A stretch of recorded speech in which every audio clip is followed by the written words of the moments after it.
Welcome to the ONS podcast with your host, Linnea Jacobson. Welcome back, you guys, to another episode of our ONS podcast. Just in case you missed all of the episodes, ONS stands for Office of Neighborhood Safety. I'm your host, Linnea Jacobson, and I am a member of the ONS team.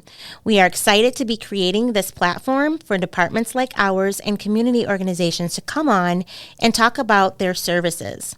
All of our episodes are about connecting you to alternative public safety measures, programs, and your local growth and healing opportunities. Today's topic is serving the West Side, and our featured organization is the Neighborhood House. Please help me welcome Janet Gracia. Thank you for having me. I'm so excited to be here. So Janet came to the Neighborhood House in March 2024 with over 30 years of nonprofit experience. She is a West Side resident for 30 years. However, she started her career as a University of Iowa graduate in journalism. She began her community advocacy as a legislative liaison and community organizer. She has held leadership roles in organizations such as Wilder and American Red Cross and Girl Scouts Minnesota and Wisconsin chapters. In these organizations, she led initiatives in training, programs, and volunteer management. As a lead, she was charged with implementing diversity and equity and inclusion. Thank you, Janet. Janet, give me 30 seconds of something about yourself that I haven't mentioned. Okay, well, I'm a transplant to Minnesota, so I moved to the West Side in 1990, and part of my passion for Neighborhood House is I landed on the west side of St. Paul, and I felt such a strong connection. It's my home now. So that's one thing. They say that if you're not from Minnesota, it's not your home, but it is my home. So I was welcomed. So that's interesting. My husband and I are huge sports fans here in the Twin Cities. So we're avid followers of the Minnesota Timberwolves and the Minnesota Lynx. So I'm just really community-minded, engaged, and I think those are a couple things that were not in my bio. That's awesome. I'm so happy to have you here. So I have some icebreaker questions. Lazy day on the beach with a book or red lipstick and a Bahama Mama at the clubhouse? Okay, that is so easy. It's lazy day and a book. If I ever have to describe my favorite vacation, it involves water, sand, books, and no agenda. I love that. Yeah. I love that. I'm a no agenda girl too. I have a trip booked to Miami in January. So Ooh, right around the corner. Yes, so something to look forward to. Well, congratulations. Second question. Which one best describes you? I'm not cooking tonight. Chick-fil-A or Cane's? You have to choose one. I'm not going to Chick-fil-A. Oh, no. It's I'm a Cane's. sorry. You're a Cane's person? Yeah. Tell me what it is about Cane's. Let's see. I'm not sure what it is, but I'm just really not.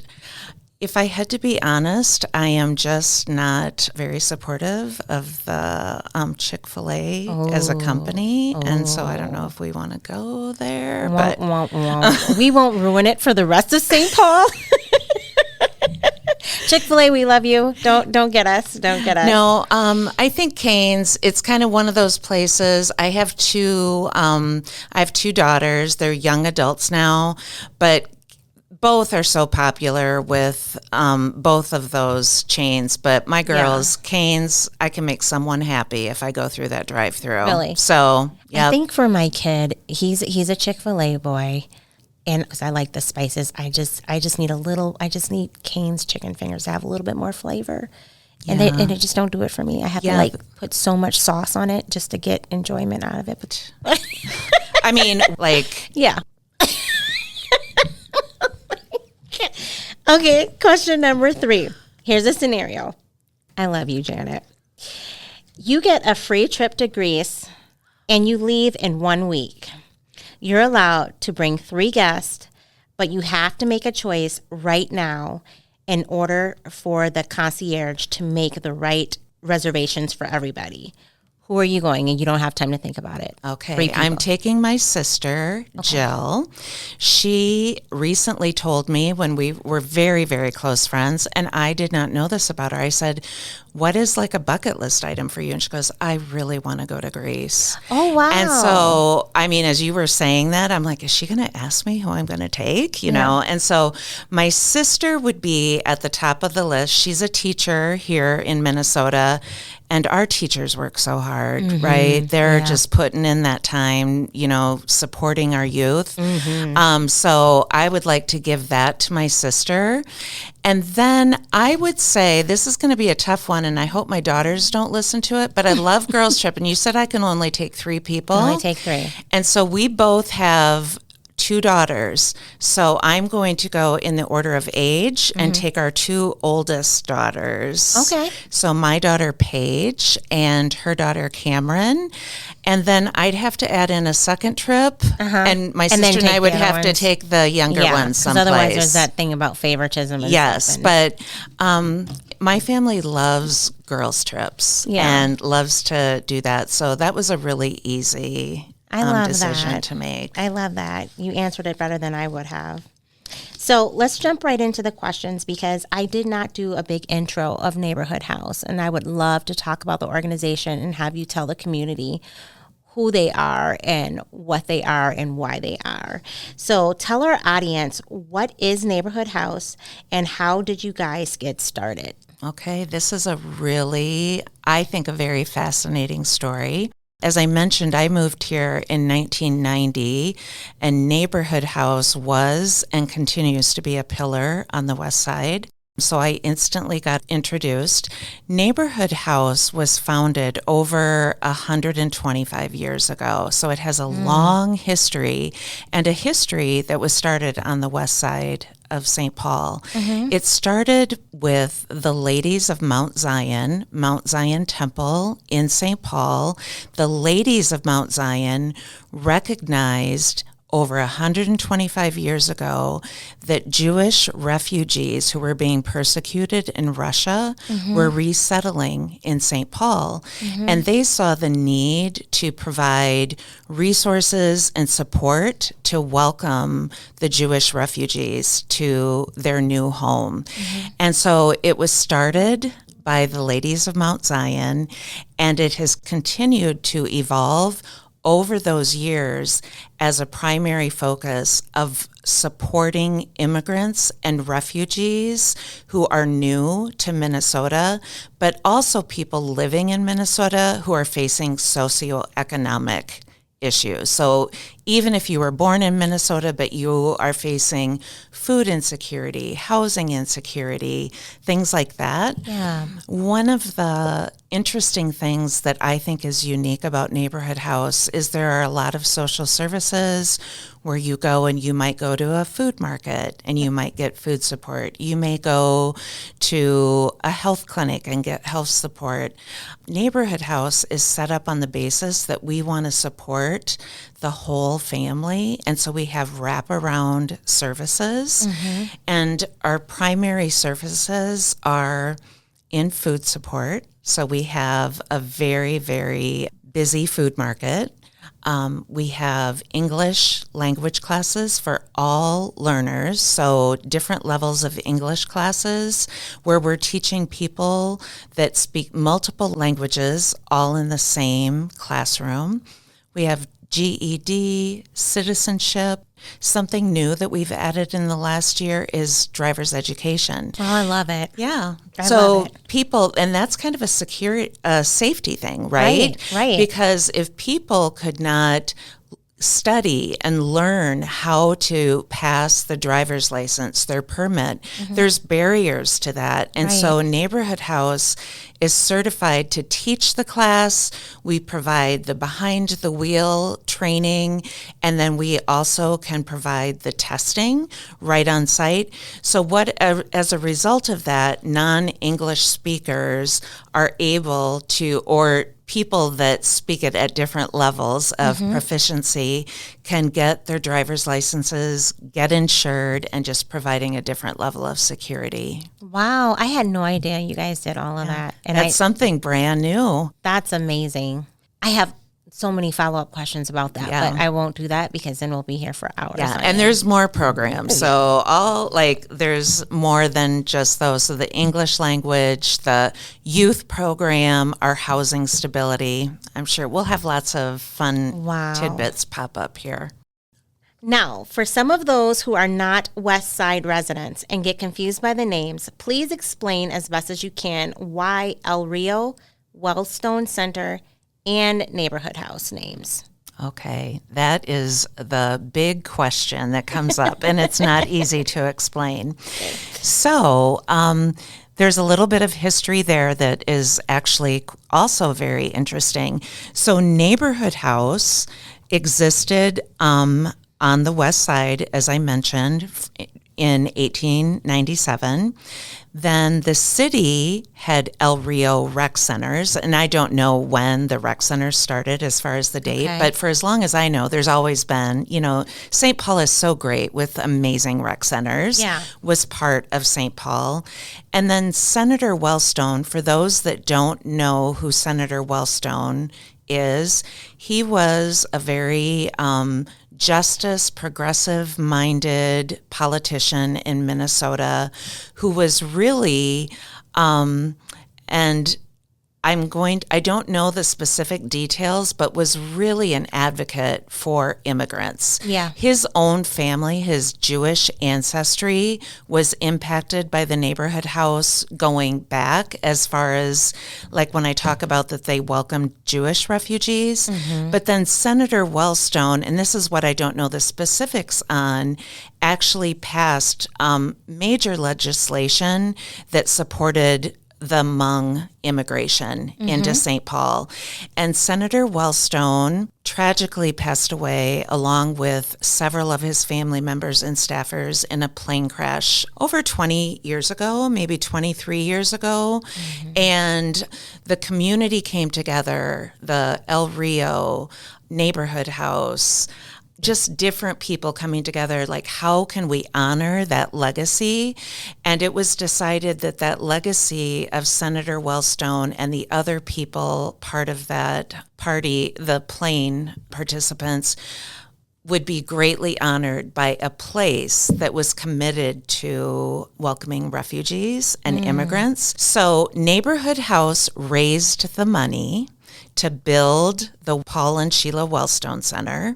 The city of St. Paul owns the land, so the land that is there is owned by the city, and then El Rio is part of the building because they're part of the city. Right. And Neighborhood House basically has a very long lease, like over 25 years, and then it gets renewed for every 10 years to run the building. So it's owned by the city, but Neighborhood House runs our programming out of the space and then supports the other partners that are coming in and out. So I like to think of it as a lot of people who want to support the West Side community under one roof. But it does get confusing because it's like, are you going to the neighborhood house? Are you going to the Paul and Sheila Wellstone Center? Are you going to El Rio? Yeah. It's all under the same roof. That was education for me. I love history, and it was always confusing to me, like with all the different names, because depending on what time period you grew up in St. Paul, that depends on what you call it, right? Right. So I was like confused by all the different names and stuff, but it's all one location. So leading into our next question, where are you guys centrally located, and what do you love specifically about your community? Okay. Well, we're centrally located in the heart of the West Side. We're at 179 Roby Street East, which, if you're familiar with that area, the back parking lot of El Burrito, I am a hop, skip, and a jump away from El Lucky Burrito. you. So if I forget my lunch, it's not an issue. Maybe I intentionally forget my lunch on many occasions, not to mention a lot of other great places on the West Side, right? There's La Costa, Boca Chica, all kinds of places. So that's where we're located. But something new, this is also kind of interesting history for you. About 10 years ago, Neighborhood House, I'll say we inherited a program. The Franciscan nuns ran a food market in Sibley Manor, a smaller food market. Sibley Manor is on West 7th Street, right across where Aldi is in that strip mall. It's a really large housing community there at Sibley Manor that has a lot of immigrant families. Yeah. It has changed over time. Right now, it's a lot of people from different African countries, but other countries as well. We inherited that program, ran a food market and our family centers out of 2 basement apartments at Sibley Manor. And just recently, this is new news, but in June of just this past year, June of 2024, we opened a new neighborhood house on Montreal, and we have leased 7,500 square feet at the Common Bond building. Oh my That's goodness. right on Montreal. So we call that Neighborhood House on Montreal, and the other one is Neighborhood House at Wellstone. We've greatly expanded our food market on Montreal. We've added our English classes on Montreal. We have a free preschool, so a free preschool there for kiddos in the neighborhood, getting them ready to be successful in school.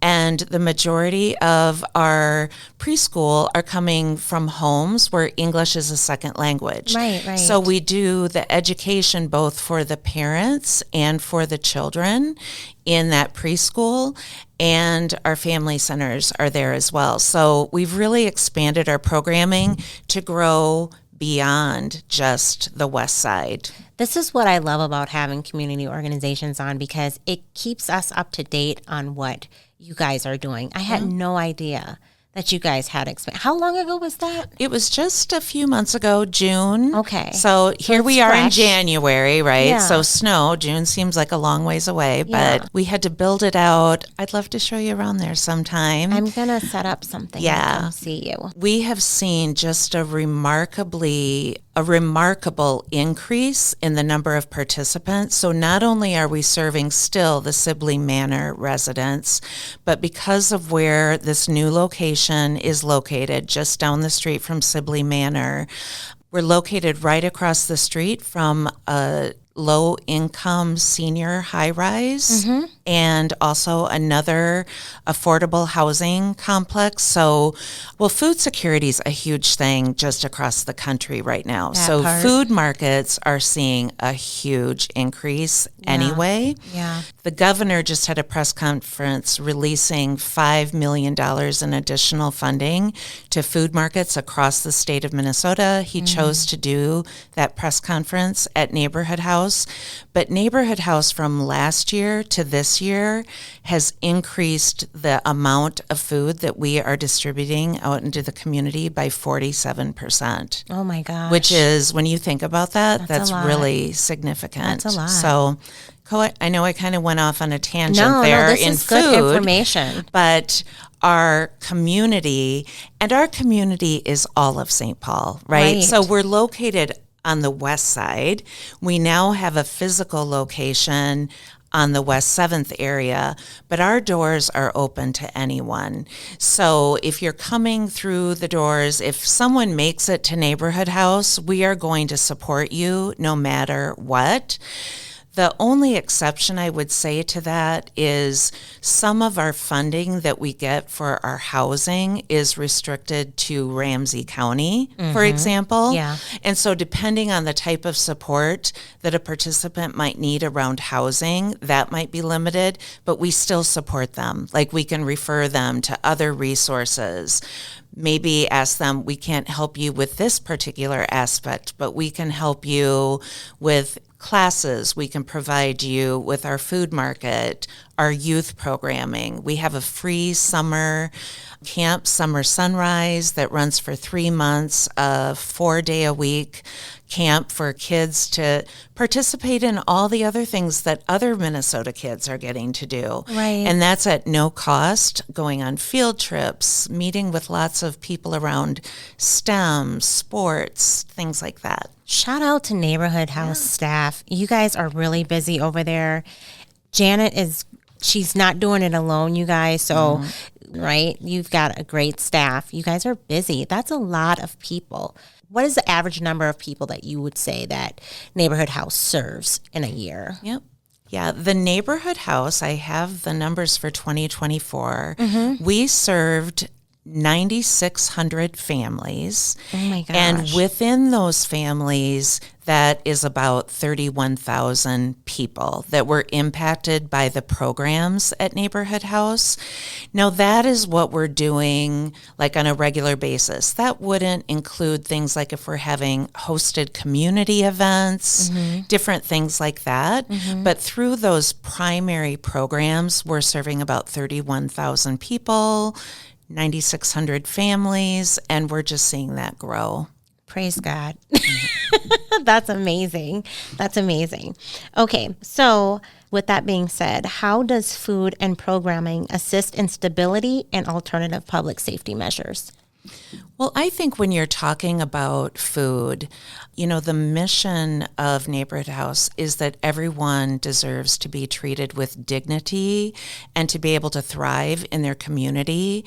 And if a family or an individual is facing food insecurity, that is, other than the roof over your head, food is like the base of a foundation of stability. Right. And if you are afraid that you are not able to feed your children, if you are skipping meals yourself so that you are feeding your children or the whole family, right? And so I think that in and of itself impacts not only stability of a household, the mental health of the parents. I really want to talk about that because all of our program is really from a trauma-based form of delivering our program. And if people are really not able to get the basic needs met, which is what Neighborhood House is about, I mean, not that people of nature are going to go out and commit crimes, but they're more susceptible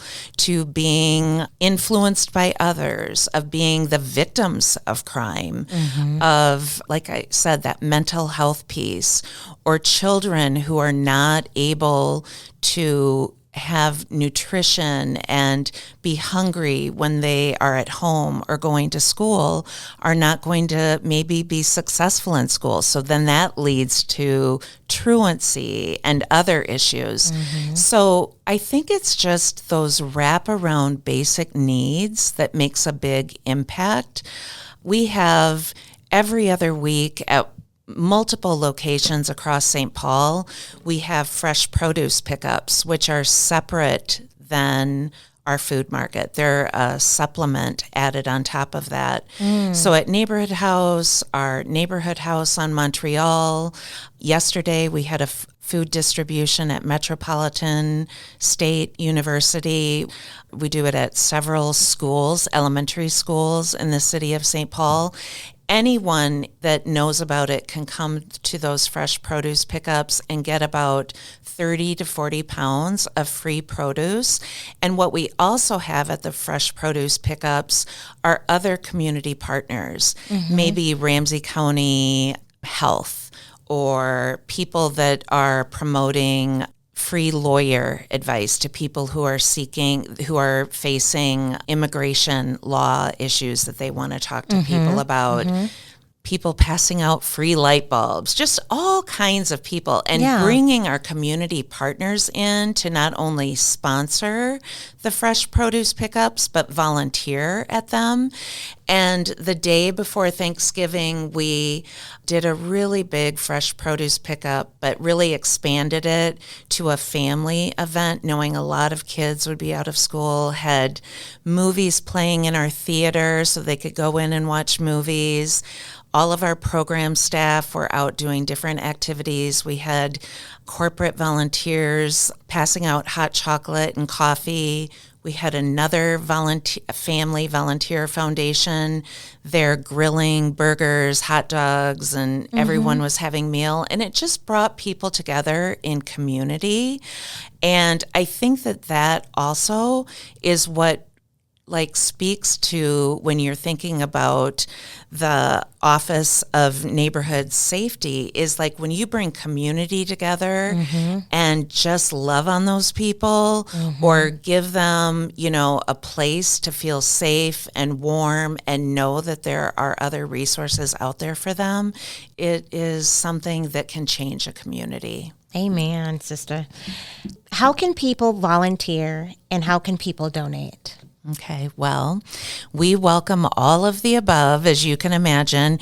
Nonprofits, and there are a lot of nonprofits in St. Paul, they're all under strain because of our communities and the rising costs of food. As I mentioned, when our increase in food distribution increases by 47%, that increases our budget of what we're spending in food. So our budget is really strange. So you can volunteer in a variety of different ways. If you go to our website, which is www.neighborhoodhousemn for Minnesota.org, there will be a whole section on our website as to how you can donate, volunteer. If you want to volunteer, we have regular people who have a regular shift, are at one of our food markets maybe every Monday, every Wednesday, our volunteers are become an arm of our staff and are doing it on a regular basis. Maybe they just want to do it occasionally, so they're an on-call person if we're short and we need extra people. We also have the volunteer opportunities at the fresh produce pickups. We have volunteers who are in our English classrooms helping the teachers. There's a teacher in the classroom, but like being a teacher assistant, having conversations with our English learners. So you can volunteer in any of our programs. Yeah, any of our programs. I just dropped into our free preschool the other day and saw someone with a volunteer badge on helping with the kiddos. And I was like, oh my gosh, I don't have any grandchildren and I want them. I'm like, maybe I just need to come in here and hang out once in a while. If your time is really challenging, if you feel that you're being pulled a few different directions right now and time is not something you can give on a regular basis, in-kind donations of warm weather gear, coats, boots, school supplies, all of that type of thing. And certainly financial donations go a long ways because we purchase the food, but because of the partners that we have, we can purchase food at a reduced price than what you can go into the supermarket and purchase it for. So we welcome financial donations, but we also welcome food donations. So when you go to our website and you learn about all the volunteer opportunities, there will also be a place, what are the most commonly needed food items that you might want to donate.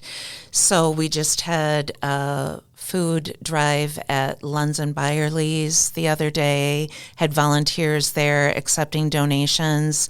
We also do food rescue, so we want to make sure that we are being really responsible with other business partners that want to partner with us.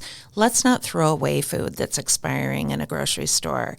So we go to grocery stores. Lunds and Byerly's is one of our partners. We have volunteers that do that. We're like, you need a big vehicle and you need to be able to lift heavier boxes. I can lift them, but you cannot have like something where you can't lift.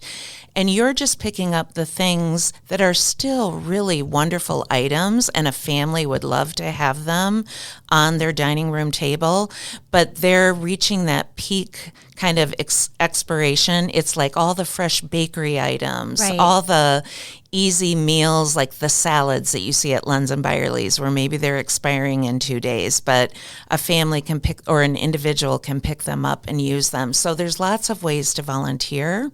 As far as donating, I would be remiss by saying that we're constantly like that addition to the Montreal, like the construction, the things that we went there. So there's lots of places where your donation dollars are really supporting all of those programs. Awesome. Janet, what are your goals in doing this work for our West Side neighborhood?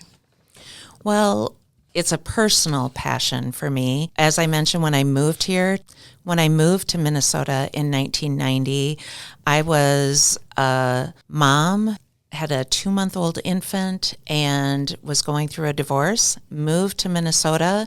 I got a job right away, but I was going to be facing a month before I had insurance or a paycheck. And I'm like, okay, where can I go? And someone mentioned Neighborhood House. And as I mentioned, Neighborhood House opens the doors and welcomes many people. I always acknowledge that I had a lot of privileges and support that many of our participants that we support don't have. But with that said, Neighborhood House can support you. They meet you where you're at. And I got support, immunizations for my daughter, WIC support, things like that. So, and then it kept me, because I got so established on the West Side, I got referred to Neighborhood Development Alliance, got affordable housing. I'm now a homeowner on the West Side, and am really passionate, along with all of our staff, around how can we contribute to the communities of St. Paul to make sure that the basic needs of our St. Paul residents are being met so that they can thrive in the community.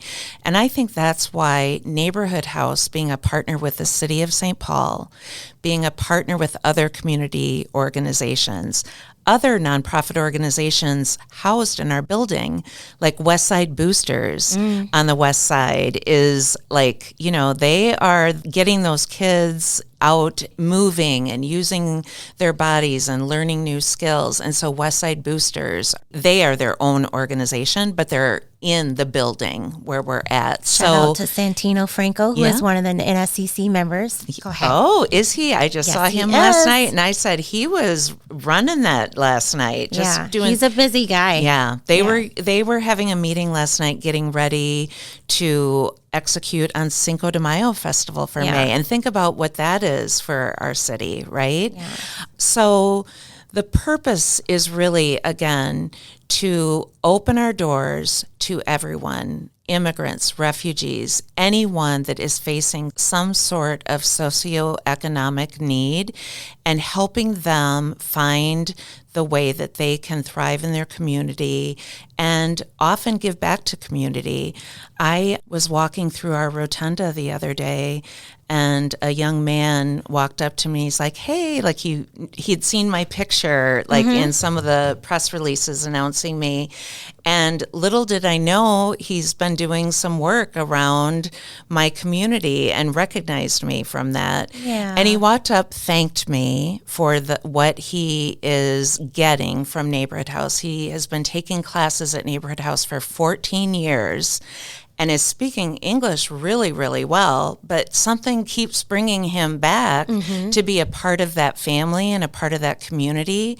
He's running his own business and giving back, because our director of our maintenance team mentioned that this young man shows up on the regular at Neighborhood House. I have some time. What do you need done around here? Are there weeds? Like, he runs a lawn and maintenance company, things like that. So giving back just in his community, and I'm sure Neighborhood House isn't the only place he's doing that, but people who are given, like I said, that dignity and that support when they need it most, when they are able, can turn it around and want to give back to others. And I think that's part of the Neighborhood House story.